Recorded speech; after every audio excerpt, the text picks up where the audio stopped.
It was definitely a night and day difference after I got glasses.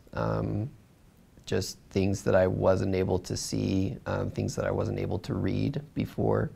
We could be driving in the car and I could see what the speed limit was, or just things like that that I always just took for granted. Like, oh, you can't see that far away. And then suddenly I could see everything and in sharp detail. And so yeah, it was really, it was more incredible than I thought it would be. So I was actually in middle school when I first got glasses. I have a last name, the end of the alphabet. So when they sit you in class, then I was sitting in the back of the room all the time. And I would just sit there, you know, like trying to look at the board and just like squint my eyes and try to see things. And I didn't even realize that it's like, you know, nobody else does that. But it was just my reality. And so I was always doing that. And yeah, I went into the doctor and figured out, yeah, I am nearsighted. And so yeah, things just went from there. When I got glasses, I realized,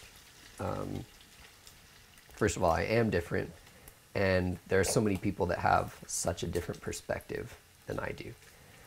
So it kind of made me question, getting super deep, like, what is real?